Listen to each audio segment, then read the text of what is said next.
Shalom jemaat yang terkasih, senang sekali bisa menyambut Anda semuanya meskipun secara online. Saya percaya kasih Tuhan dan kebaikan Tuhan selalu melingkupi setiap kita. Saat ini saya rindu menyambut setiap Anda yang baru pertama kali join di dalam ibadah online Gereja Mawar Syaron Jabodetabek. Saya mengucapkan welcome home, selamat datang dan selamat bergabung bersama dengan kami. Bapak Ibu Saudara, sebentar lagi kita akan memulai ibadah. Oleh karena itu Anda bisa mempersiapkan diri yang terbaik, Anda bisa duduk di tempat yang terbaik supaya Anda bisa konsentrasi. Dan mungkin bagi Anda yang membutuhkan untuk ke toilet, Anda bisa ke toilet terlebih dahulu sehingga pada waktu ibadah Anda bisa memperoleh berkat secara maksimal. Dan bagi Anda yang rindu untuk memberikan persembahan, Anda bisa memberikannya melalui nomor rekening atau QR Code yang tertera di layar Anda. Mari kita akan berdoa bersama-sama untuk kita mempersiapkan ibadah kita. Tuhan, terima kasih, kami bersyukur karena Tuhan baik dalam kehidupan kami. Terima kasih Tuhan, hari ini kami rindu mengikuti ibadah dengan hati yang haus dan lapar akan Tuhan. Kami berdoa biar Tuhan mengurapi dari awal pujian penyembahan sampai firman Tuhan yang disampaikan. Supaya setiap kami dijamah oleh Tuhan dan kami bertumbuh dewasa ke arah Kristus. Terima kasih Tuhan untuk kasih-Mu, untuk pengurapan-Mu turun di tengah-tengah kami. Di dalam nama Tuhan Yesus kami berdoa. Haleluya, amin. Selamat beribadah. Ini tahun di mana Roh Kudus mau upgrade Anda punya status, fungsinya sebagai mitranya. Tuhan ingin kita bertumbuh bersama-sama. Carilah orang yang available untuk sepakat dalam perkara benar dengan diri Anda. Tuhan akan mengirim kepadamu orang-orang yang tanpa wajah, tanpa nama untuk menguatkan Anda. Jawaban kadang-kadang muncul dari tempat tak terduga. Bangun teamwork aja dengan Roh Kudus dulu. Lalu bangun tim-tim dalam kehidupan kita dan dalam takut akan Tuhan. Percayalah, breakthrough, terobosan itu akan terjadi bukan dari pedangmu. Tahun ini mari kita percepat diri. Quick to listen, cepat untuk mendengar, lambat untuk berkata-kata, cepat untuk taat, lambat. Atau bahkan kalau bisa jangan berbuat dosa. Satu dari kamu mengalahkan 1000 musuh itu quality, tapi Tuhan tidak berhenti di situ. 2 berlaksa-laksa. Kami mencetuskan bahwa supaya yang datang di sini bukan jadi jemaat akhirnya, tapi semua jadi murid-murid yang berbuah-buah lebat. Gereja Mawar Syaron sekali mengayunkan tombaknya, berdirilah 300 gereja. Mari kita bersatu. Mari kita akselerasi sampai 2030 300 gereja ini benar-benar terjadi.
Kau Allah yang kudus,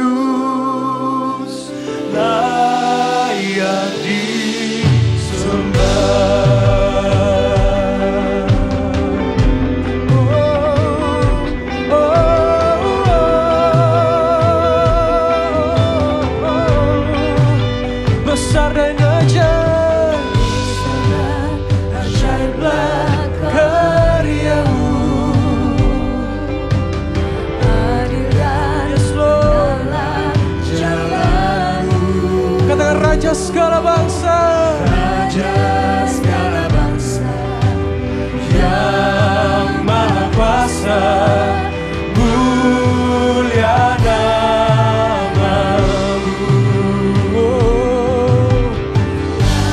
Layaklah segala bangsa sujud kepadamu,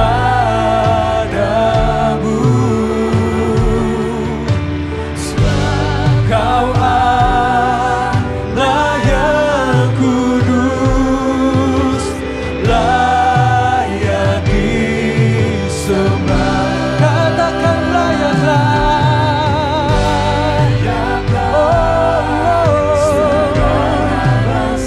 Kami naikkan pujian kami, yes Tuhan. Kau Allah yang kudus, layak disembah. Sekali lagi nyanyikan layaklah.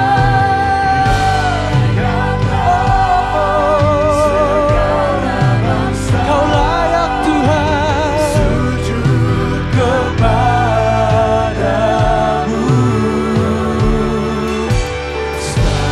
Kau Allah yang kudus, layak disembah.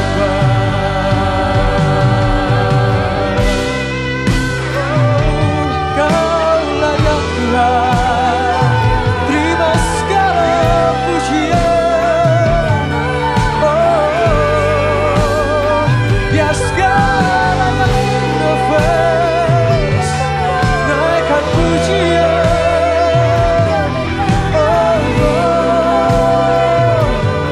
Naikkan sembahmu, serukan.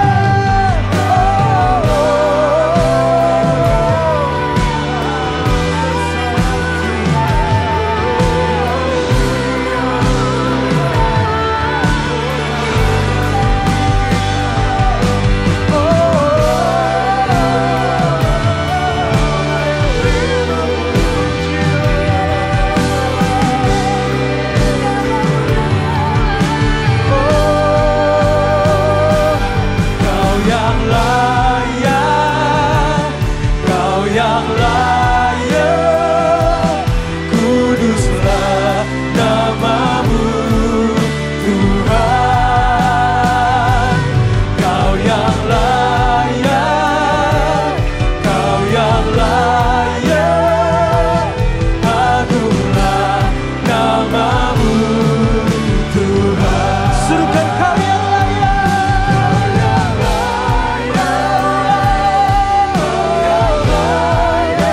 yes you are. Nama-Mu Tuhan. Kau yang layak, Kau yang layak, agunglah nama-Mu Tuhan.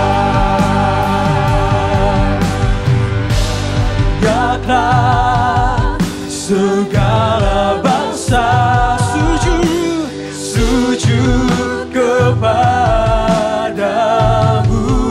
Sebab Kau Allah, sebab Kau Allah yang kudus, layak disembah. Layaklah segala bangsa sujud kepadamu,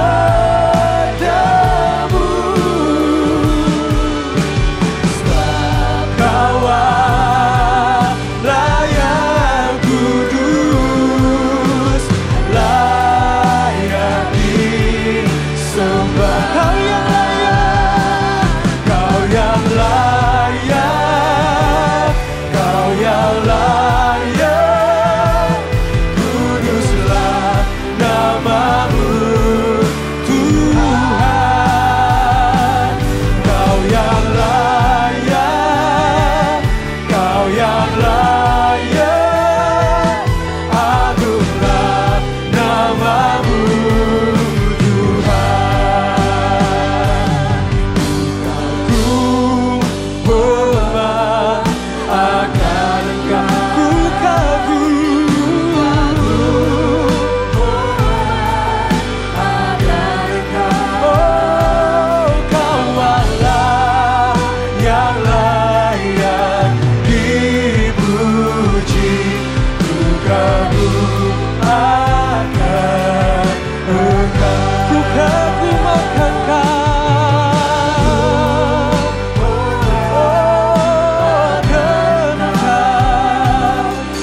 all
Terima kasih untuk hari ini Tuhan.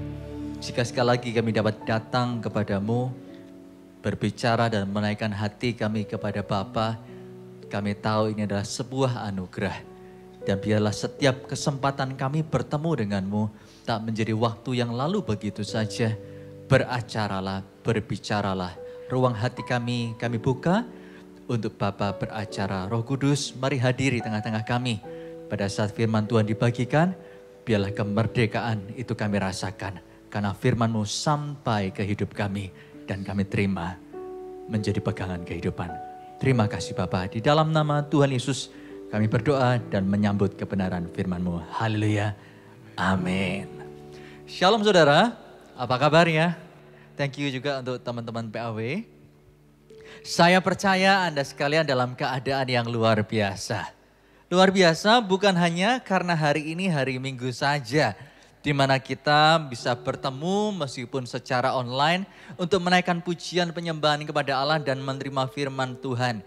Sehingga melaluinya kita bisa dikuatkan, diberikan arah, penghiburan untuk menjalani hari-hari selanjutnya. Kita tahu Tuhan kita adalah Tuhan atas hari Sabat. Karena itu tidak heran kalau kita bisa berkata hari ini hari luar biasa, kabar juga luar biasa. Kita perlu sadar dan mengingat pula bahwa Tuhan Yesus adalah juga Tuhan atas hari Senin, Selasa, Rabu, Kamis, Jumat, Sabtu pula. Karena itu jika hari Minggu karena Tuhan berdaulat kita berkata luar biasa, sudah seharusnya di hari-hari yang lain kita juga mengalami kuasa dan kedaulatannya dalam sehari-hari kita. Amin. Karena itu Bapak Ibu Saudara sekalian, pada kesempatan ini saya ingin mengajak untuk setiap kita jangan lupa Tuhan yang sama yang kita sembah di hari Minggu adalah juga Tuhan yang menyertai di hari-hari kita setiap hari-hari ke depan. Amin. Ya saudara, pada kesempatan hari ini untuk membuka kebenaran firman Tuhan yang saya ingin sampaikan, ada sebuah kisah yang terjadi di sebuah sekolah minggu yang saya ingin bagikan kepada Anda. Di sebuah kota yang tak jauh dari Jakarta, di bulan Desember kakak-kakak sekolah minggu berkata, ayo kita adakan acara Natal, maka panitia segera bersiap. Panitia mulai rapat dan menentukan puncak acara Natal anak dengan pementasan drama. Drama klasik Natal, yaitu sebuah perjalanan bagaimana Yusuf dan Maria menuju Bethlehem dan lahirlah Yesus di sana dengan banyak gemerlap apa yang indah di situ. Mulia di sana. Nah singkat cerita setelah acara ditentukan, skenario dibuat seperti yang kita telah ketahui dari Alkitab. Mereka mulai melangkah lebih jauh, mulai menunjuk siapa anak-anak yang akan dilibatkan di acara Natal tersebut sebagai pemain dramanya. Tak berlama-lama mulai ditentukan siapa yang menjadi Maria, siapa yang menjadi gembala, siapa yang menjadi pemilik penginapan dan semuanya. Semua berjalan lancar tanpa ada halangan apa-apa sampai ke topik siapa yang menjadi Yusufnya nih. Sebab di antara pemeran-pemeran yang lain hanya ini tokoh yang menjadi perbincangan. Ada dua kandidatnya. Anggap saja si A dan si B. Untuk anak yang pertama dan kedua ini cukup berat. Suaranya sama-sama tinggi. Singkat cerita setelah melalui diskusi yang cukup panjang diputuskan anak A yang akan menjadi pemeran Yusuf. Dan yang B dialihkan kepada peran yang lain menjadi pemilik penginapan. Setelah diputuskan yang B ternyata mendengar dan mengetahui ternyata gara-gara si A, aku yang harusnya jadi Yusuf kok menjadi pemilik penginapan. Hatinya menjadi panas, dia pun jengkel. Dia berkata, oke, gak apa-apa saya jadi pemilik penginapan. Nanti ya tunggu tanggal mainnya saya balas dendam. Tanpa ada yang tahu selama latihan berjalan dengan baik, berjalan dengan lancar. Tiba waktunya di hari H, semua dipersiapkan pentas juga. Pada waktu pentas semua sudah melewati babak demi babak. Sampai pada babak di mana Yusuf dengan Maria yang mengandung usia tua pada waktu itu masuk ke Bethlehem kemudian mengetok setiap pintu-pintu penginapan untuk mencari tempat tinggal untuk mereka. Tempat penginapan pertama diketok. Setelah lama pintu terbuka dan Yusuf berkata, Pak, apakah ada ruang untuk kami di sini? Pemilik penginapan berkata, tidak ada. Maaf Pak, cari tempat yang lain. Mereka pergi ke tempat penginapan yang kedua, kisahnya pun sama. Sampai kepada tempat penginapan yang ketiga, ternyata si anak yang B inilah yang menjadi pemiliknya. Inilah momen di mana dia mengambil langkah untuk balas dendam kepada si A yang menjadi pemeran Yusuf. Jadi pada saat bertemu, pintu diketuk, pintu penginapan dibuka, B keluar dan bertanya, ada apa? Yusuf berkata, Pak, istri saya mengandung, sudah tua, perlu istirahat. Adakah tempat di sini untuk kita tinggal? Seperti yang kita ketahui kan jawabannya harusnya tidak ada. Nah karena anak ini jengkel saudara, selama latihan dia latihan sesuai dengan kisah sebenarnya. Tidak ada tempat. Tapi kali ini di momen pentas dia berkata, ada tempat di sini. Nah bukan hanya Yusuf dan Maria yang kaget, ternyata kakak-kakak panitia juga kaget. Loh ini gimana kisahnya kok berganti secara spontan di 4 pentas. Waduh gimana nih. Tapi ternyata mereka tak salah pilih. Yusuf mendengar itu dia kaget, loh ini gimana sih? Kawanku ini kok malah memberitahu ada tempat. Salah ini skenarionya. Dia simpan itu kemudian dia cari ide. Gimana ya? Oke, dia berkata kepada Maria, Maria tunggu di sini ya. Di antara semua tempat penginapan kita tak dapat tempat. Tapi kenapa di tempat ini kita bisa diterima ini? Saya cek dulu bagaimana kamarnya, kamu tunggu di sini. Singkat cerita, dia masuk, diajak temannya masuk. Di belakang ditegur, kamu nih gimana sih? Ceritanya bukan begini. Kenapa kamu ganti sendiri? Kalau seperti ini kelanjutannya susah. Masa Yesus selalu lahir di penginapan ini? Itu ngubah sejarah. Nah gimana? Aku harusnya jadi Yusuf gara-gara kamu. Setelah pembicaraan singkat itu, ya sudah itu kita bahas nanti. Sekarang luruskan kembali ceritanya ya. Ya sudah. Kemudian keluarlah Yusuf dan berkata, Maria, seperti apa yang telah aku duga. Tempatnya tidak layak, kita cari ruangan yang lain aja. Dan mereka meninggalkan tempat penginapan di mana B yang menjadi pemiliknya dan kakak-kakak panitia menjadi tenang.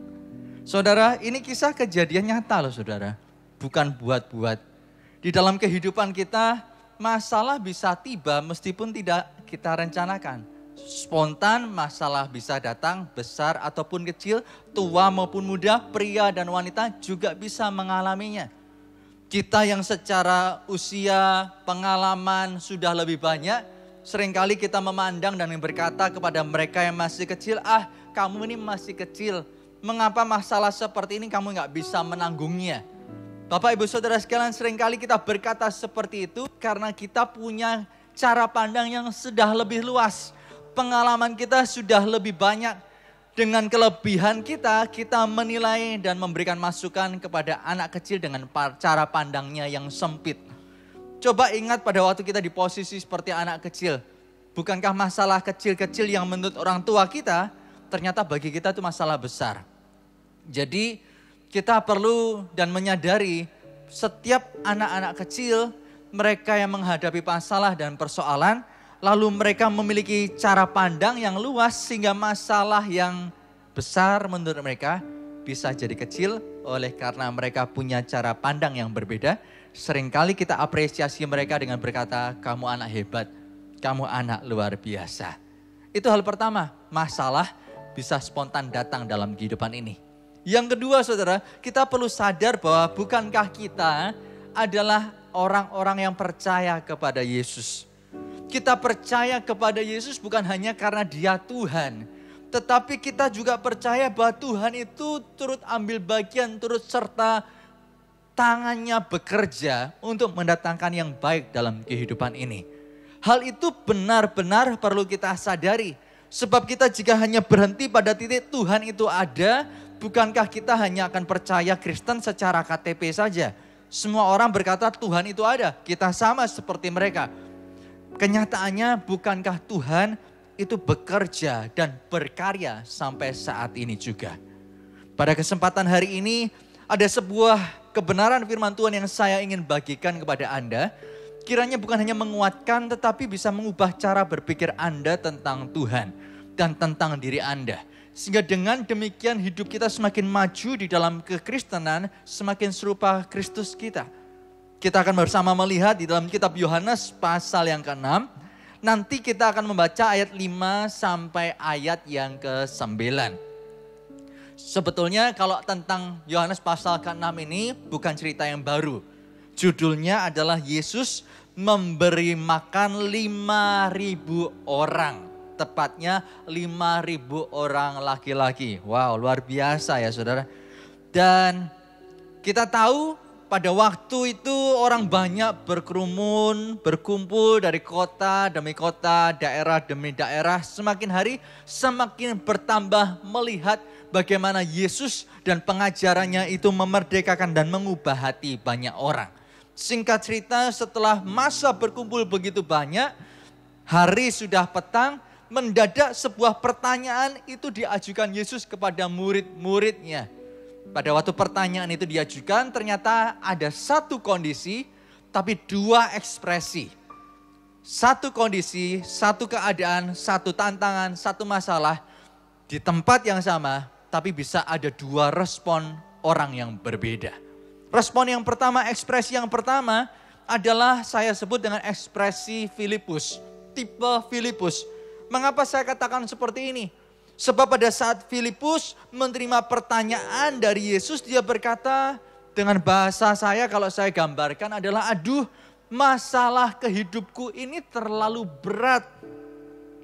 Pernikahan ini terlalu sulit untuk diperjuangkan. Perusahaan ini terlalu rumit, terlalu berat untuk diselamatkan. Anakku terlalu sukar untuk dipegang dan dapat kesempatan. Terlalu sukar, terlalu berat dan lain sebagainya. Dan titik berhenti di sana. Bukan berarti ekspresi orang yang pertama ini tanpa usaha. Orang bisa terima masalah lalu mencoba cari jalan keluar. Tapi setelah mencoba mencari jalan-jalan keluarnya dan hasilnya nihil, orang tersebut berkata, that's it, sudah selesai. Titik. Sudah gak ada lagi yang aku bisa lakukan setelah ini. Bapak Ibu Saudara sekalian, memang manusiawi jika kita secara manusia telah menerima masalah, lalu berupaya begitu rupa untuk keluar dari masalah tersebut, tapi hasilnya nihil. Lelah, tegang, bingung, khawatir, galau, bisa campur aduk, membuat hari-hari tidak enak, malam pun tidak bisa istirahat. Tapi kita perlu tahu bahwa meskipun masalah banyak dan kita mau titik dengan menyerah, bukankah sebenarnya hidup terus berlanjut? Jadi itu tipe pertama, ekspresi Filipus. Tipe yang kedua saya menyebutnya dengan ekspresi Andreas. Yaitu di mana orang bertemu dengan masalah, dia telah mengupayakannya, dia tahu situasinya tidak gampang, tetapi dia berkata bahwa aku tahu masalah ini tidak semudah mendengarkan nasihatnya. Masalah ini ada, nasihatnya gampang aku dengar, prakteknya gak semudah itu. Tidak sesederhana yang dibayangkan. Tapi Tuhan, nah ini dia bedanya saudara. Kata tapi ya Tuhan, itu menunjukkan bahwa hidup orang tipe kedua ini bukan titik di tengah menghadapi masalah, tapi masih koma. Dia masih koma karena dia menyerahkan titik itu kepada Kristus. Ia memberi ruang kepada Tuhan untuk ambil bagian bekerja, berbicara, berurusan, dan interupsi kehidupannya. Jika kita melihat Amsal pasal yang ke-16, ayat yang kedua dikatakan seperti ini. Segala jalan orang adalah bersih menurut pandangannya sendiri. Tetapi Tuhanlah yang menguji hati. Saya ulangi, segala jalan orang adalah bersih menurut pandangannya sendiri. Sampai di sini itu tipe yang pertama, ekspresi Filipus. Semua yang dilakukan bersih menurut pandangannya sendiri, benar menurut dia. Menyerah itu benar, sudah gak bisa ada lagi jalan keluarnya. Di sini buntu, di sana buntu, semuanya buntu. Ya sudah, gak ada jalan lain. Tetapi ternyata Alkitab memberi contoh kepada kita, tetapi Tuhanlah yang menguji hati. Ekspresi Andreas Orang tipe kedua ini, dia menjadi orang yang membuka ruang. Tuhan, masalah memang menurutku sudah selesai karena tidak bisa dilakukan apa-apa lagi terhadapnya. Buntu nih. Tetapi ujilah aku Tuhan. Lihatlah hidupku dan situasiku karena kacamataku terbatas untuk melihat segala sesuatunya. Beri aku petunjuk-Mu. Tunjukkan jalan-jalan-Mu. Supaya pada waktu Engkau menguji hati, kacamataku yang tertuju hanya satu arah, bisa aku lepas untuk bebas melihat ke segala arah. Sebab Engkau yang menunjukkan jalan kepadaku. Bapak Ibu Saudara sekalian, dari perenungan kitab Yohanes ini, saya rindu setiap kita masuk kepada pengertian bahwa ketika saya percaya, ketika Anda percaya, maka hidup tak akan pernah sama. Mari, tak berlama-lama lagi kita baca saja kisahnya. Yohanes pasal yang ke-6 ayat 5 sampai ayat yang ke-9. Dikatakan seperti ini. Ketika Yesus memandang sekelilingnya dan melihat. Wow. Bahwa orang banyak berbondong-bondong datang kepadanya. Berkatalah ia kepada Filipus. Filipus, di manakah kita akan membeli roti supaya mereka ini dapat makan? Hal itu dikatakan Yesus untuk mencobai Filipus, untuk mengerti hati Filipus bagaimana. Sebab ia sendiri tahu apa yang hendak dilakukannya. Jawab Filipus kepadanya, roti seharga 200 dinar tidak akan cukup untuk mereka ini. Sekalipun masing-masing mendapat sepotong kecil saja. Seorang dari murid-muridnya, yaitu Andreas, saudara Simon Petrus, berkata kepada Yesus, di sini ada seorang anak yang mempunyai 5 roti jelai dan 2 ikan. Tetapi apakah artinya itu untuk orang sebanyak ini? Nah saudara, 2 tipe ini kelihatan ya, bedanya ya. Kita mulai cermati satu persatu dari ayat ke-5. Dikatakan ketika Yesus memandang sekelilingnya, jadi Yesus tuh mengetahui situasi sekeliling, orang banyak berbondong-bondong, dia tahu itu bukan puluhan. Dia tahu bukan hanya ratusan, beliau tahu itu ribuan. Dan dia tahu apa yang ia akan lakukan pada waktu ia bertanya kepada Filipus, di mana kita akan beli roti. Kita yang akan beli, sebab mereka harus makan. Yang beli kita, kasih makan mereka. Nah saudara, coba kalau kita di posisi Filipus saat itu, kira-kira apakah yang Anda akan jawab? Bayangkan jika Anda adalah Filipus, Anda sebagai murid atau saat ini sebagai anak buah, sebagai karyawan. Anda punya bos. Dan bos Anda adalah orang yang hebat, itu sudah bukan hanya Anda yang mengakui, tetapi orang-orang lain juga mengakui betapa hebatnya bos Anda. Di tengah Anda kagum dan memiliki bos yang hebat, tiba-tiba bos tersebut melontarkan sebuah pertanyaan untuk situasi yang sukar menurut Anda. Dan Anda sendiri sudah tak menyadari adanya solusi untuk memberikan masukan kepada bos. Anda berpikir siapa Anda? Saya karyawan. Bos saya hebat, saya biasa. Bos yang hebat aja bingung untuk situasi ini. Masakan saya bisa memberi masukan lebih, seakan saya lebih hebat dari bos saya? Bukankah jawaban Filipus, kalau kita lihat ayat ke-7, akan kita nilai sebagai jawaban yang wajar. Gak mungkin Tuhan, gak mungkin. Ada masalah seperti ini, gak mungkin memberi makan orang-orang ini, gak mungkin. Nah, kita lihat saja ayat ke-7. Jawab Filipus kepadanya, roti seharga 200 dinar tidak akan cukup untuk mereka ini. Perhatikan itu saudara. Filipus menyebut angka 200 dinar. Saya tak tahu itu angka keluar dari mana, sekedar emosi keluar atau karena dia mengerti uang kas yang Yesus dan murid-muridnya miliki saat itu, 200 dinar. Kita tak pernah tahu.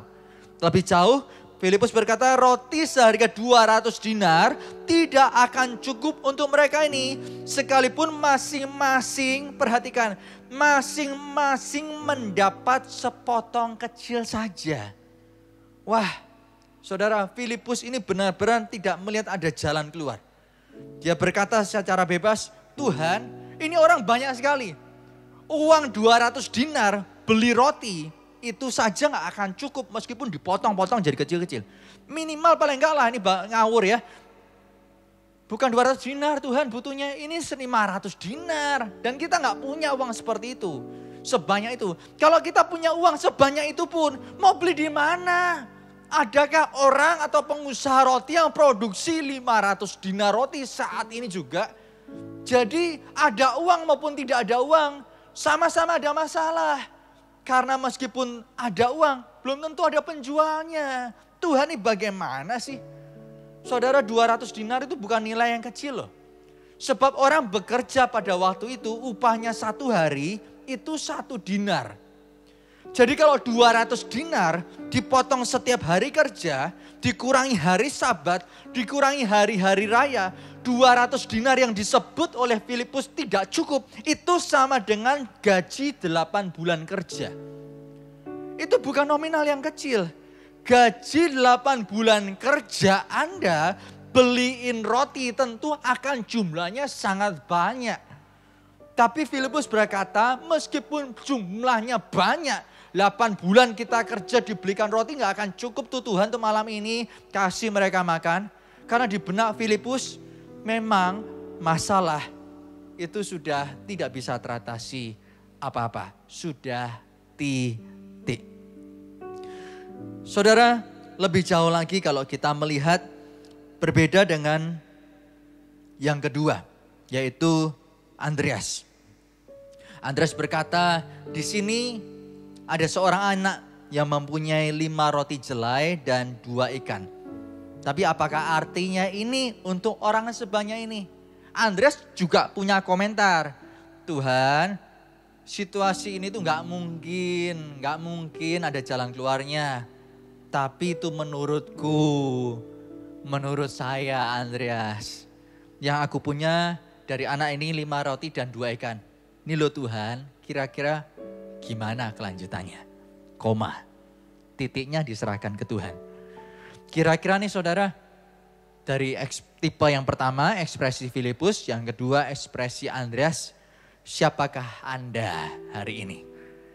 Apakah Anda menjadi orang yang berkata tidak mungkin, dan tidak mungkin?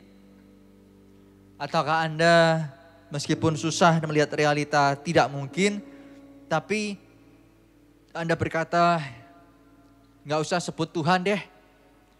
Kenyataannya satu masalah, 2 orang itu bisa punya pegangan yang beda, prinsip beda. Gak usah sebut kita berkata bagi Tuhan gak ada yang mustahil, memang nyatanya gitu. Tapi gak perlu sampai level Tuhan. Andreas, tipe Andreas itu bisa melihat celah di tengah setiap kegelapan. Jalan yang jelas di setiap persimpangan. Dan itu Andreas. Hari ini Anda yang merasa saya seperti Filipus.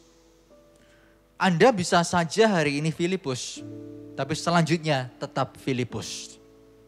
Atau Anda hari ini tipe Filipus, dan setelah Anda berpikir sama-sama manusia, tapi kenapa cara berpikir kami beda ya? Tetapi kenapa ya yang saya pesimis, yang sana optimis ada jalan? Anda bisa berubah menjadi tipe Andreas. Yang selanjutnya mungkin Anda hari ini adalah tipe Andreas. Serba memandang segala sesuatunya dengan kemungkinan. Puji Tuhan, jadilah tetap demikian. Sebab hidup di dalam Tuhan itu selama kita percaya Tuhan masih ada, maka kita punya pegangan yang tepat. Tapi perhatikan pula ini awasan bagi Anda yang tipe Andreas.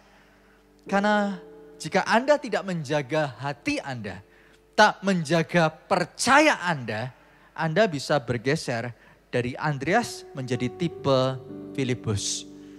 Sebab dunia dan permasalahannya bisa bertambah banyak jika kita berubah setia, menjauh dari Tuhan, maka iman pun tak akan pernah sama. Karena itu kita perlu terus menjaga hidup kita bertumbuh di dalam Tuhan. Pertanyaan lebih jauh, mengapa bisa muncul keberagaman ekspresi ini? Ada Filipus, ada tipe Andreas. Saya mencoba merenungkannya dan saya menemukan yang pertama, dalam kita menghadapi persoalan hidup, masalahnya bisa sama, orang-orang yang menghadapi berbeda, karena kepercayaan yang satu dan yang lain itu berbeda, maka responnya pun juga berbeda. Perbedaan kepercayaan yang di dalam diri kita, itulah yang akan menentukan penilaian dan sikap kita terhadap suatu keadaan. Dan penilaian dan sikap yang dipengaruhi kepercayaan tadi itu akan mempengaruhi lebih jauh tindakan dan perilaku kita. Saya beri contoh, jika kita ini percaya bahwa Tuhan itu ada, Tuhan itu hidup, dan mujizat masih tersedia, itu kepercayaan kita, maka penilaian dan sikap kita pada saat bertemu dengan masalah, meskipun itu buntu, itu meskipun sukar, tidak ada jalan keluar dan gelap semuanya, kita karena percaya Tuhan itu masih ada dan bekerja, maka harap itu masih di dalam dada. Dan jika harap masih di dalam dada, tindakan kita, perilaku kita adalah orang yang percaya bahwa masih ada jalan keluar. Memang semua mataku melihat tidak ada pintu yang terbuka. Tapi karena Tuhan masih ada dan aku percaya Dia bekerja, selama itu masih terjadi, ada pintu yang Tuhan akan buka untuk saya. Itu kalau Anda percaya seperti itu. Tapi ada orang yang percayanya di dalam diri adalah Tuhan itu memang ada.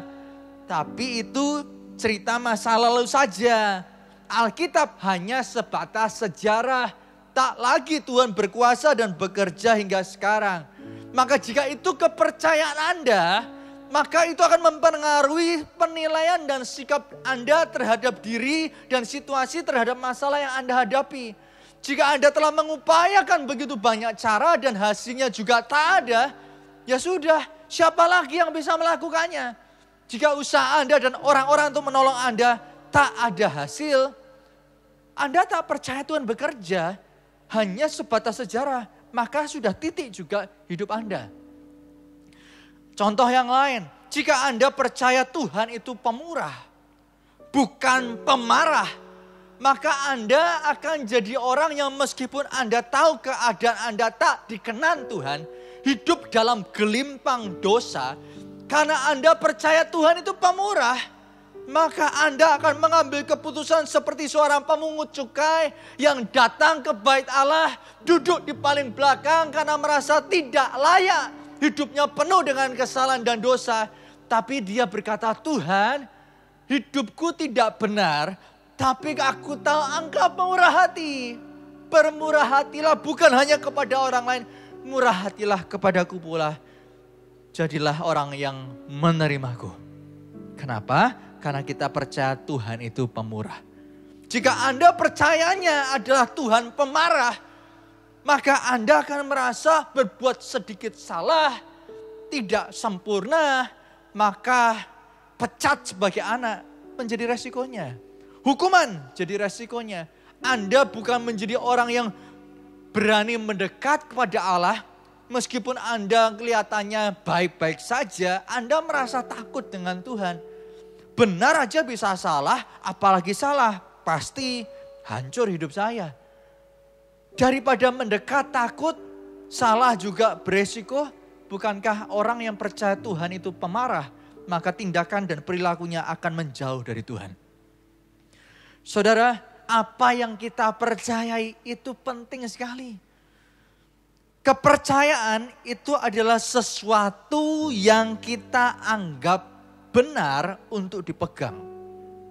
Dan kita jadikan dasar atau tolak ukur dalam menilai sesuatu. Saya ulangi, kepercayaan itu adalah sesuatu yang kita anggap benar untuk dipegang.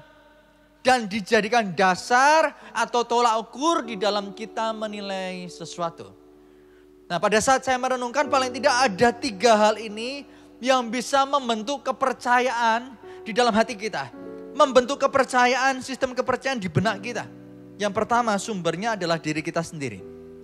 Dan berbicara sumber diri kita sendiri sebagai pembentuk kepercayaan seringkali berdasar dari pengalaman. Karena pengalaman masa lalu aku diperlakukan begini, wah ke depan kalau ketemu situasi yang sama lebih baik aku berubah sikap. Karena orang bisa mempermainkan saya nanti. Saya merendah malah diinjak. Oh berarti gak bisa saya menghadapi orang yang seperti ini dengan cara merendah. Kita menjadi orang karena pengalaman masa lalu membentuk sebuah kepercayaan. Terhadap situasi-situasi tertentu kita bisa selesaikan dengan cara begini, bisa selesaikan dengan cara begitu. Selain pengalaman kita yang membentuk kita punya kepercayaan, pengetahuan dan pemikiran kita sendiri yang terus bekerja itu akan membentuk sesuatu yang kita percaya. Bisakah kita? Tidak bisakah kita? Mungkinkah keadaan ini? Tak mungkinkah? Dan lain sebagainya. Pembentuk yang kedua adalah kata orang lain. Kata orang lain ini bisa berupa pengalaman mereka, berupa media, nasihat orang, kesaksian, cerita orang, atau iklan. Orang bisa cerita tentang sesuatu hal lalu membentuk opini dalam diri Anda. Setelah membentuk opini dalam diri Anda percayai menjadi sebuah hal yang benar. Oh, kalau aku bertemu dengan orang itu harus hati-hati. Karena orangnya itu suka pinjam uang orang dan tidak mengembalikan. Itu sudah membentuk kepercayaan di dalam diri kita oleh karena dengar dari kata orang. Soal kebenarannya apakah begitu kita nggak tahu. Tetapi karena sudah terbentuk kepercayaan itu, nilai kita, sikap kita kepada orang tersebut dan perilaku kita adalah mulai jaga jarak. Dia nggak pernah pinjam uang dengan kita, tapi kita jaga jarak. Nah, jadi selain apa kata diri sendiri, apa kata orang, baik itu pengalaman, nasihat, iklan, berita, kesaksian, itu bisa membentuk sebuah kepercayaan di dalam diri kita. Nah, saudara perlu perhatikan, apa kata orang ini Anda perlu telaah. Sebab tidak semua informasi itu benar. Jika Anda termakan olehnya, yang bahaya jika itu Anda anggap sebagai kebenaran. Beberapa mitos yang dianggap benar dan dipercaya orang, contohnya adalah kalau mau jadi orang Kristen harus sempurna dulu. Saya tak tahu apakah Anda juga berpikir demikian. Kalau mau jadi orang Kristen sempurna dulu. Kalau masih hidup di dalam dosa, gak usah pergi ke gereja. Kalau masih jatuh bangun di dalam dosa, Anda masih memiliki kebiasaan-kebiasaan buruk, gereja bukan tempat untuk Anda. Mitos itu dipegang oleh banyak orang. Itu salah. Tapi Anda pegang. Karena Anda pegang, Anda alergi kalau ke gereja. Merasa tidak nyaman kalau ke gereja. Padahal sebenarnya untuk Anda dan saya, model-model kehidupan manusia, apapun modelnya, baik atau kurang baik, sama-sama dosa ya dosa. Dan Kristus hadir untuk Anda loh. Kristus hadir untuk Anda. Mitos yang Anda pegang oleh karena kata orang, itu salah. Kita memang jahat, berdosa. Tetapi kita bersyukur Tuhan Yesus hadir ke dalam dunia, tebus dosa kita, supaya kita yang berdosa bisa diangkat olehnya, menjadi anaknya. Itu berita lengkapnya. Karena itu kalau kita ini percaya, kalau mau dibaptis harus sempurna dulu, gak boleh berdosa dulu dan lain sebagainya. Saya bukan berkata setelah dibaptis jatuh bangunlah dalam dosa, tidak. Tapi kalau kita menunggu sempurna, kita tak akan pernah sempurna. Sebab Anda tidak bisa tembus pandang. Anda tak bisa tembus tembok. Anda tak bisa terbang. Anda masih dikuasai keterbatasan waktu, tempat dan lain sebagainya. Bukankah itu tanda Anda terbatas? Sampai kita jadi jenazah pun kita masih terbatas. Langsung ke surga atau ke neraka. Di tempat penantian di mana yang harus kita tinggali di saat itu sampai Tuhan datang dan menghakimi kita. Kita tak akan pernah sempurna. Karena itu jika menunggu sempurna tiba, baru kita bertobat, waktunya juga akan terlambat. Bapak, Ibu, Saudara sekalian, jika itu mitos yang Anda punya, dan hari ini Anda mendengar firman Tuhan dibagikan, tanggalkan mitos yang salah. Sebab yang Anda dengar dari kata orang atau penilaian orang itu tidak lengkap. Dan itu penilaian yang salah.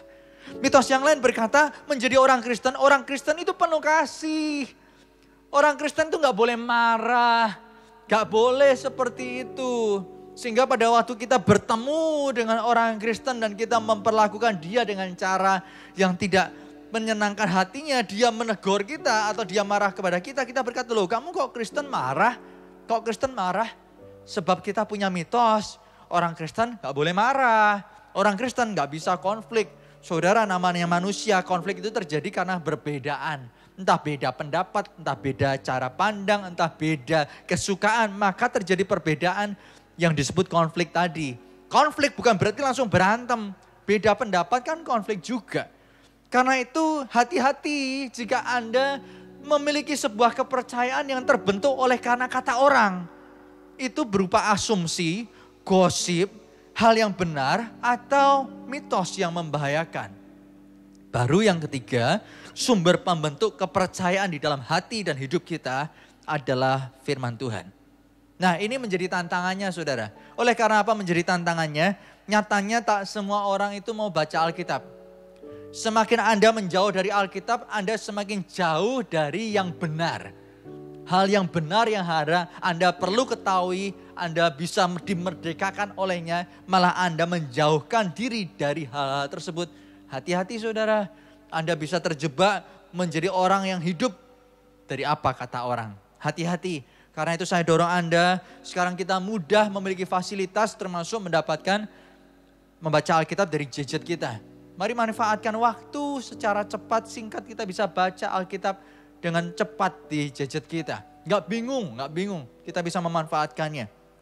Nah, saudara, ketiga sumber tadi, kata diri kita, kata orang lain atau kata Alkitab, itu selalu akan bergesekan satu dan yang lain.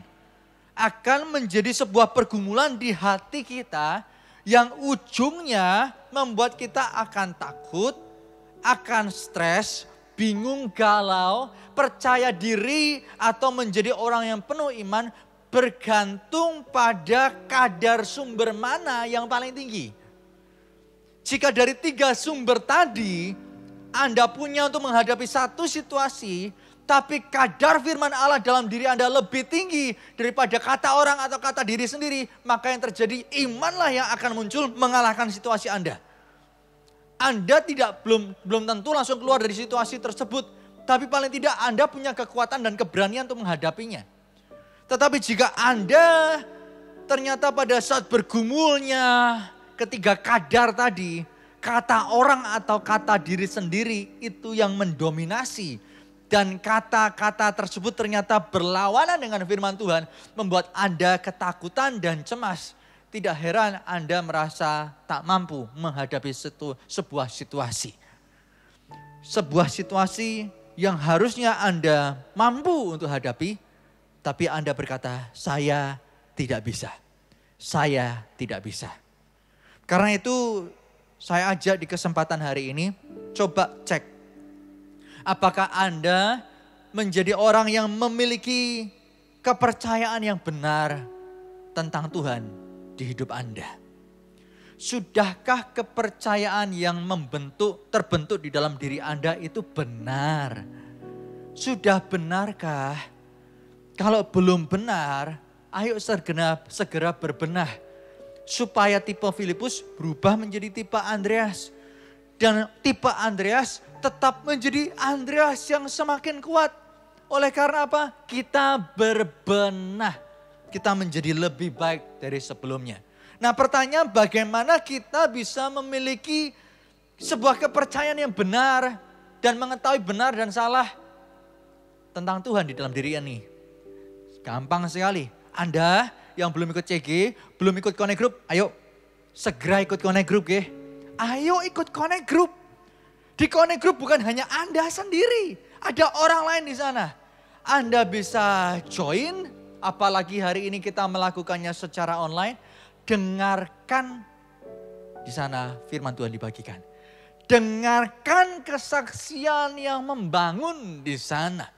Dengarkan pengakuan orang yang dalam kesusahan, tetapi cara berpikirnya ditolong dan dibantu untuk berubah oleh teman-teman Connect Group yang lainnya.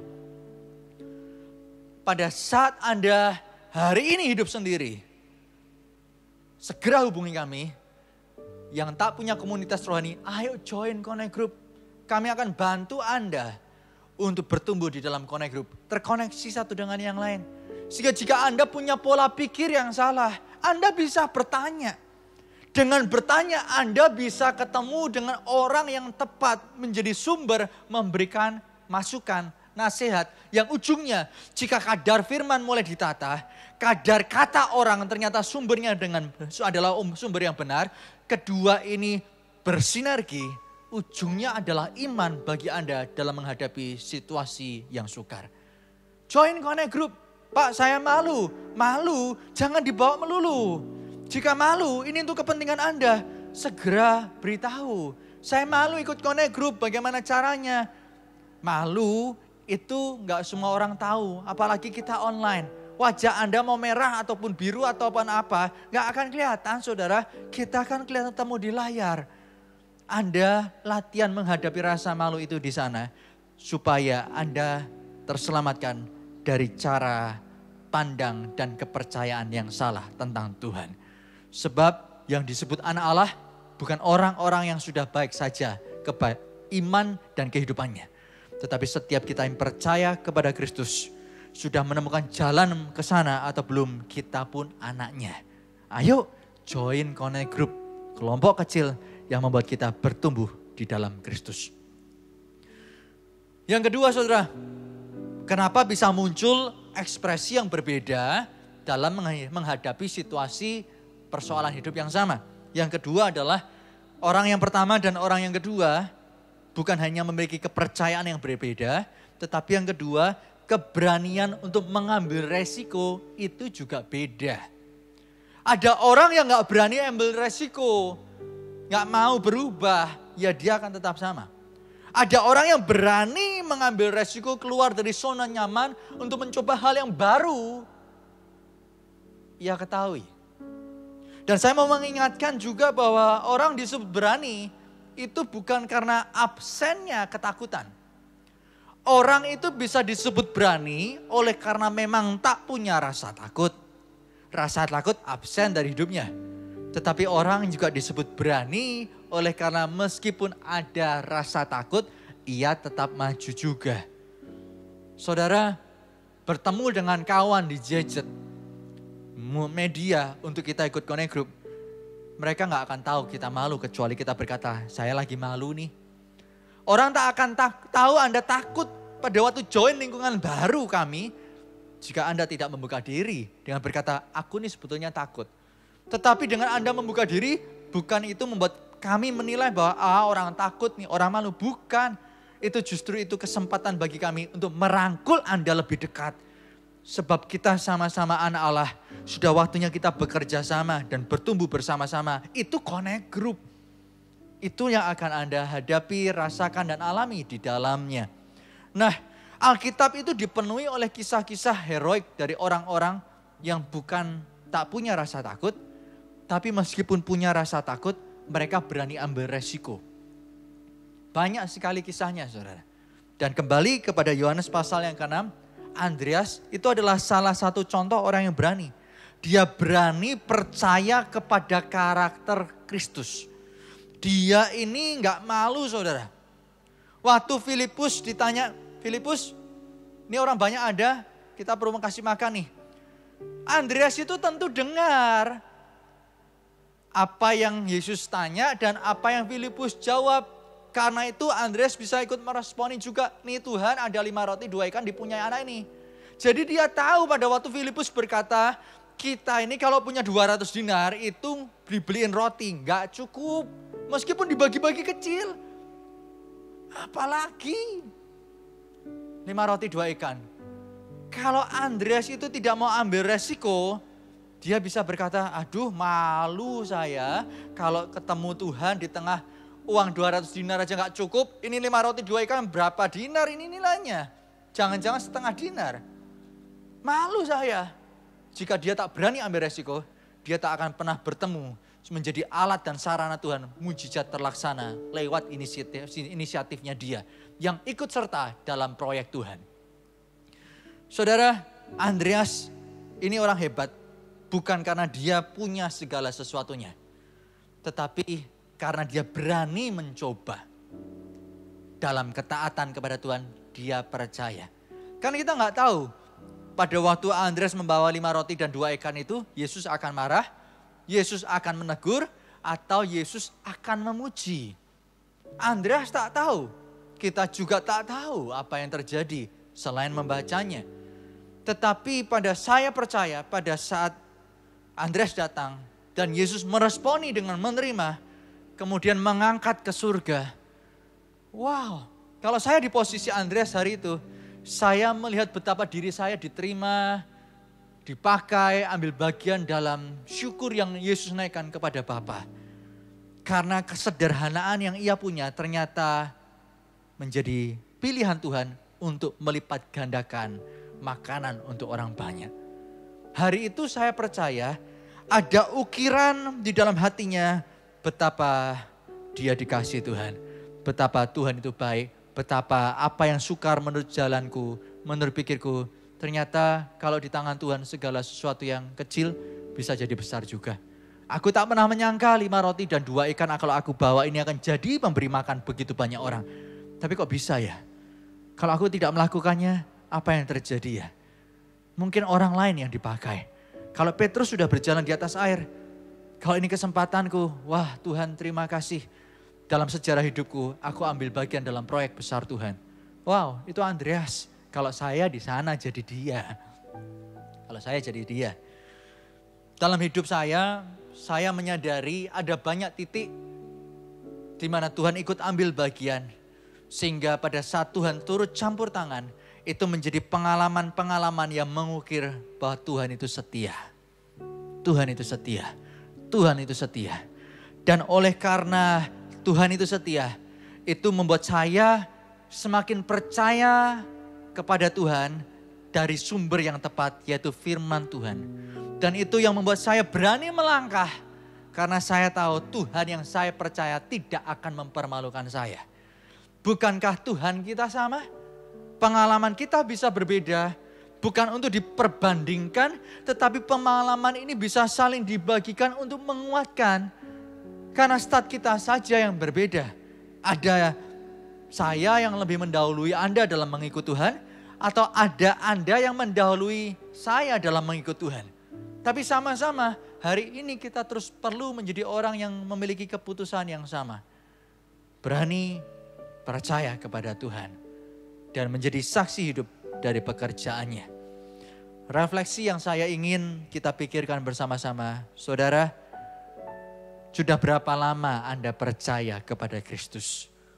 Apakah pertambahan usia Anda itu seirama dengan pertumbuhan iman dan pengenalan Anda akan Tuhan?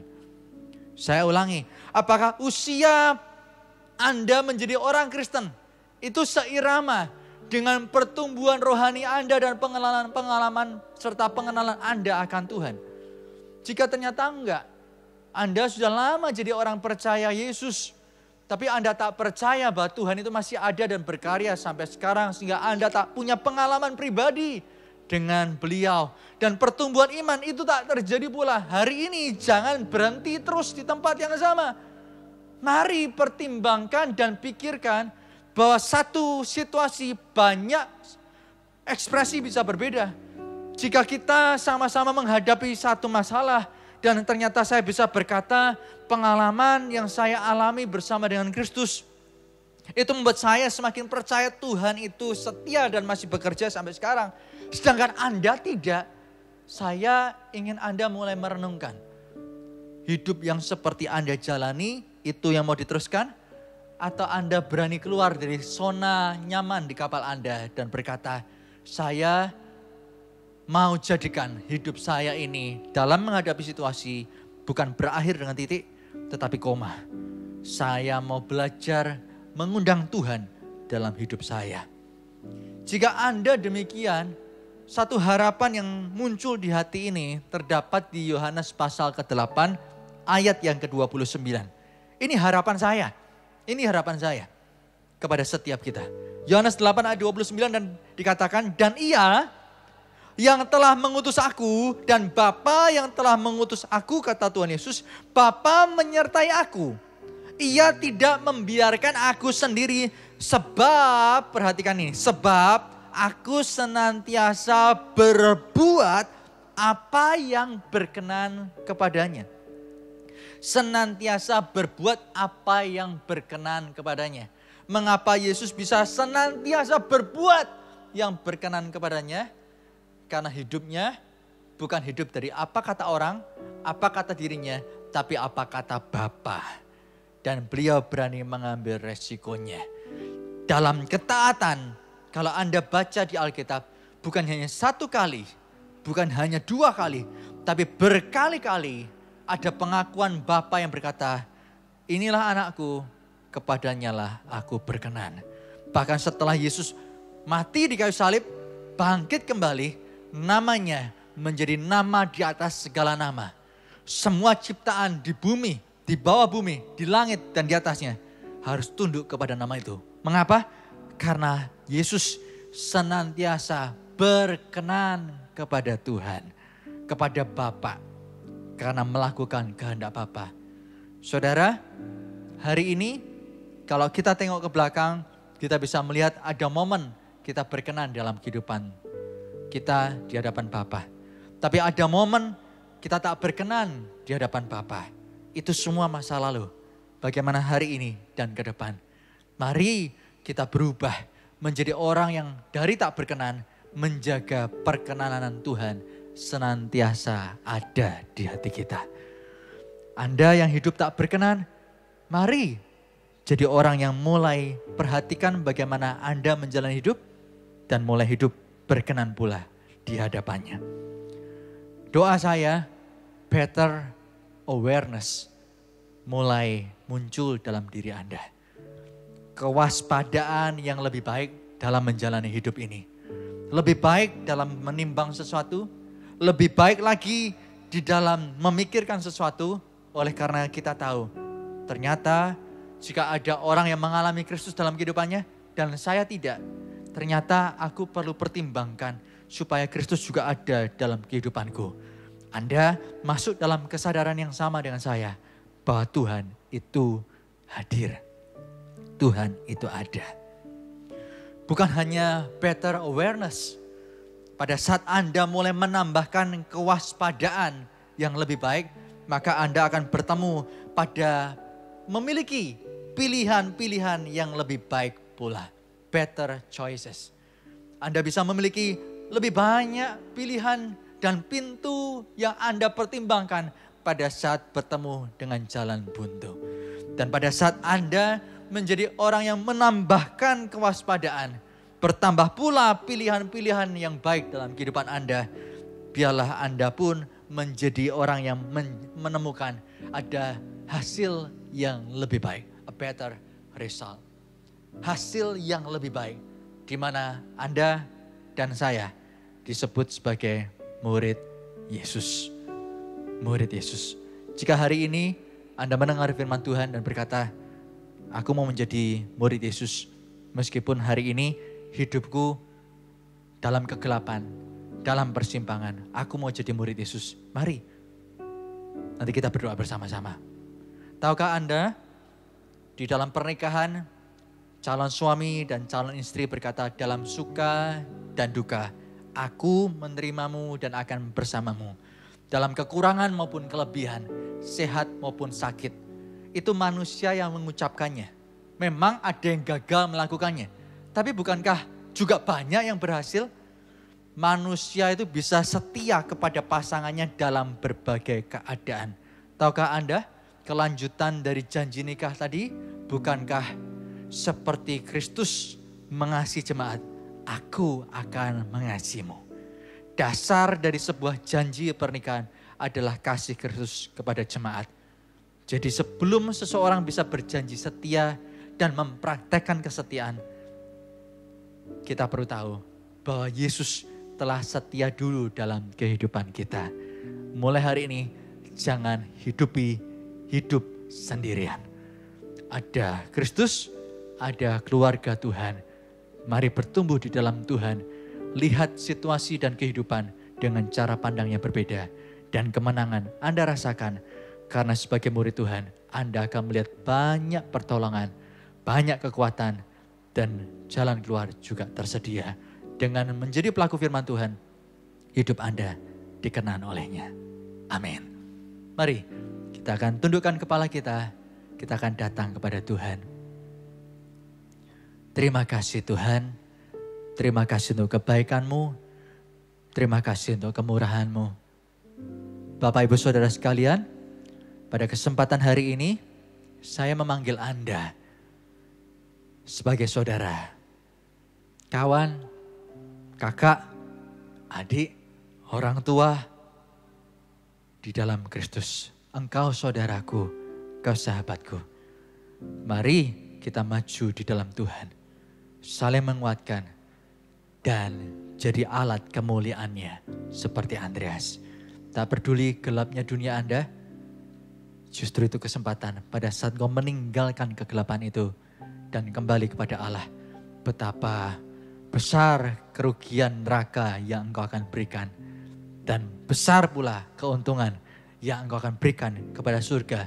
Dan orang-orang lain pula yang membutuhkannya. Lewat gaya hidupmu dan hidup lamamu yang berubah menjadi sebuah kesaksian.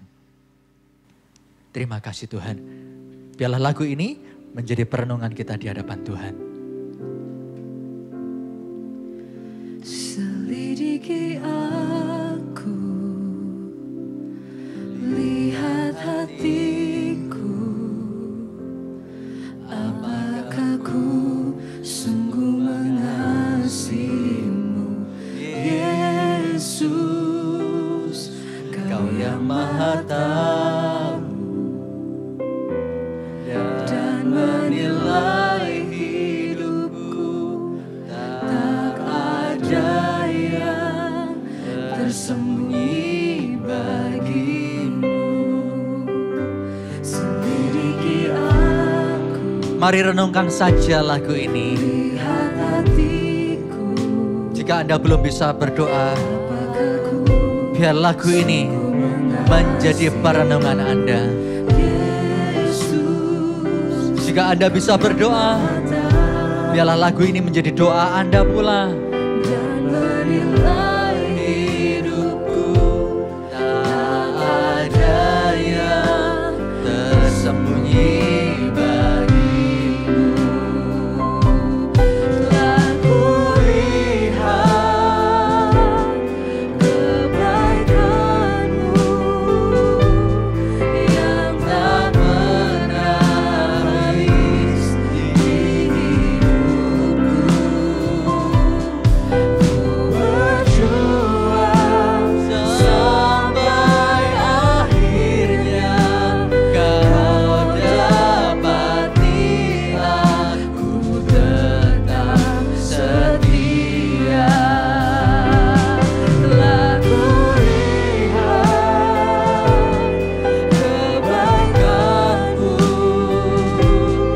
yang tak pernah habis di hidupku. Ku berjuang sampai akhirnya Kau dapati aku tetap setia. Saya bertobat di usia remaja dan sungguh-sungguh mengikut Tuhan sesudah itu. Melayani Tuhan dan melihat betapa Tuhan itu setia. Proses dalam kehidupan saya banyak yang Tuhan kerjakan. Hingga hari ini saya ada banyak ukiran yang berkata Tuhan itu setia, Tuhan itu setia, Tuhan itu setia. Tapi ada satu momen di mana dalam kehidupan saya, waktu awal-awal percaya Tuhan, saya tak pernah baca Alkitab, selalu pergi ke gereja membawakan Alkitab kawan. Pada saat di gereja selesai, saya kembalikan Alkitab itu kepada kawan. Saya pengen punya Alkitab. Pada saat akhirnya saya mendapat Alkitab, saya sayangi Alkitab itu sebab melaluinya hati dan iman saya dibangun. Saya mulai bertumbuh, memahami, merenungkan Alkitab. Banyak pertanyaan, saya datang kepada pemimpin saya dan mendapat jawab atas pertanyaan saya. Karena itu saya menyampaikan kepada Anda, datang ke Connect Group. Bertanya dan cerita di sana untuk terima jawaban. Ada momen-momen yang akhirnya pertumbuhan iman saya bukan hanya sebatas Alkitab yang menjadi pengetahuan. Tetapi sebuah keyakinan bahwa Tuhan itu ada. Salah satu momen yang saya ingin ceritakan, kalau Anda lihat kesaksian saya di khotbah-khotbah sebelumnya, Anda bisa. Tapi ada satu momen, ini adalah momen pertama saya melihat bahwa Tuhan itu ternyata penggenap janji dan Allah yang mencukupi. Karena saya masih mengingat di usia remaja itu, karena saya zaman dulu terbiasa menulis diary, saya membeli diary, dan menulis apa yang menjadi perenungan hati saya kepada Tuhan. Ada momen di mana diary itu habis. Dan karena habis, saya gunakan uang saku bulanan untuk membeli diary dan menuliskan lagi. Ada satu momen di uang saku saya yang terbatas, saya pergi ke toko buku. Pada saat saya pergi ke toko buku, saya melihat sebuah diary yang saya suka. Harganya masih murah, 7.500. Tapi saya berpikir uang saya bulanan waktu itu 15.000. Dikurangi per puluhan, dikurangi persembahan, dikurangi transport, dikurangi ini dan itu untuk 1 bulan. Waduh, saya nggak bisa apa-apa nih. Ya sudah, saya cari yang harganya lebih murah, warnanya kurang saya suka, saya ambil, yang penting cari kegunaannya. Pada saat saya hendak mengambil dan segera pergi ke kasir, tiba-tiba ada suara berkata di hati, kamu ambil yang kamu suka, aku berkati sejumlah nominal uang sekian. Saya yang membaca Alkitab, saya mendengar suara itu seakan dalam hati, ini Kristus yang hari ini, yang selama ini aku cari, yang aku baca dalam Alkitab. Aku mengenal ini suaranya. Tak berlama-lama, saya segera letakkan yang 5.500 harganya dengan warna yang tak saya suka. Saya ambil yang 7.500 dengan warna yang saya suka. Saya pergi ke kasir dan langsung bayar. Tak berpikir hari ke depan bagaimana saya menjalani diri saya sebagai seorang siswa dalam uang yang lebih terbatas lagi. Saya lupa bahwa apa yang saya katakan, yang saya terima itu benar dari Tuhan.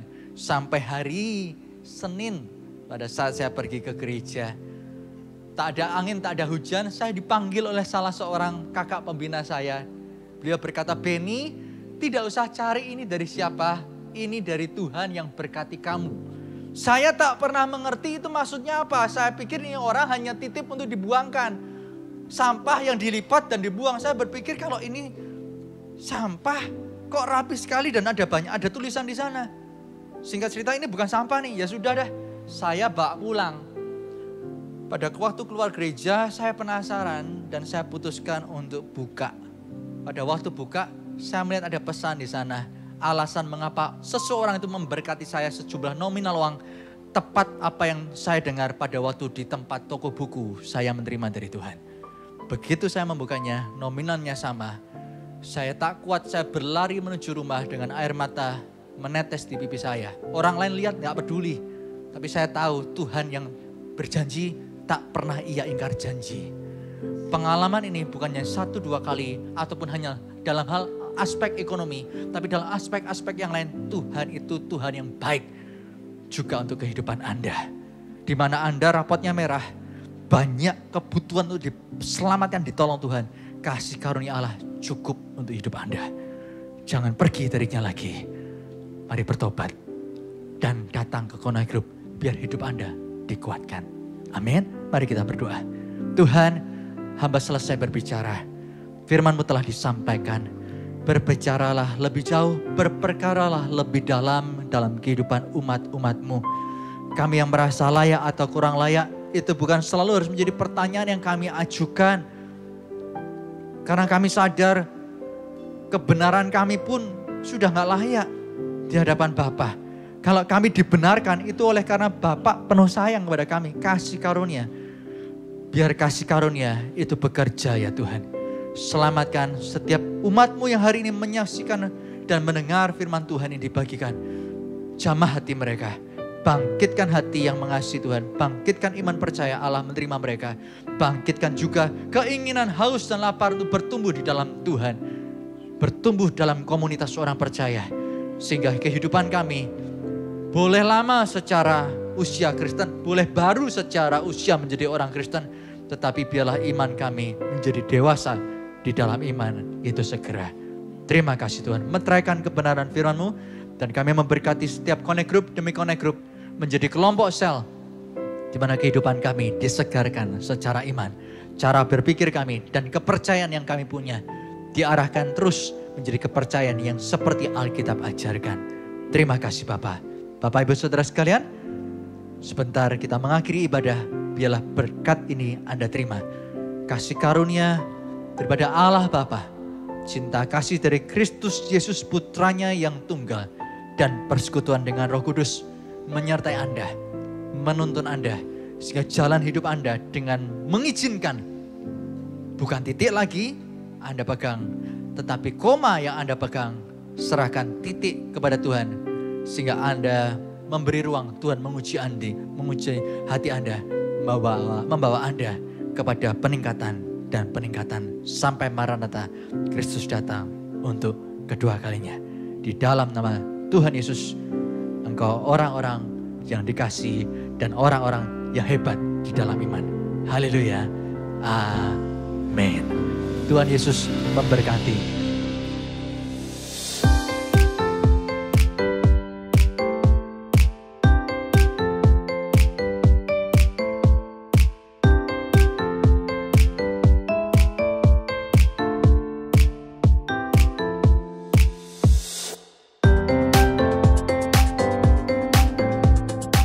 Bagi Anda semua profesional muda, jangan lewatkan talk show bicara tentang belajar saham pada hari Selasa 1 Desember 2020 pukul 19.30 waktu Indonesia Barat bersama Bapak Hendra Sutino.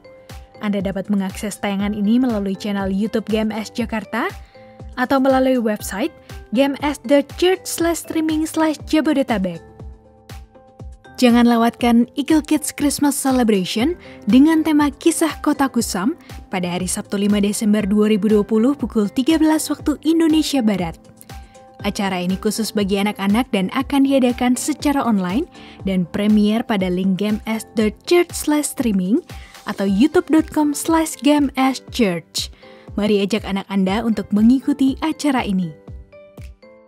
Kami kembali mengingatkan bahwa ibadah hari Minggu akan tetap diadakan secara online. Untuk itu, kami menghimbau bagi setiap jemaat untuk tetap terhubung dan mengikuti ibadah online yang ada. Tidak lupa juga bagi Anda yang memiliki anak dengan rentang usia 2 hingga 12 tahun, kami mendorong setiap anak Anda untuk dapat tetap terhubung dalam ibadah online Eagle Kids. Anda dapat memilih ibadah sesuai dengan level usia anak Anda, yaitu All-Star untuk anak berusia 2 hingga 5 tahun, Super Trooper untuk anak dari grade 1 hingga grade 3, dan Voltage untuk anak dari grade 4 hingga grade 7. Dan bagi kalian jemaat Army of God, jangan lewatkan juga Army of God online service yang diadakan setiap minggunya, khusus bagi kalian AOGers Gereja Mawar Sharon Jabodetabek. Ibadah umum, Eagle Kids dan Army of God dapat Anda akses pada link berikut.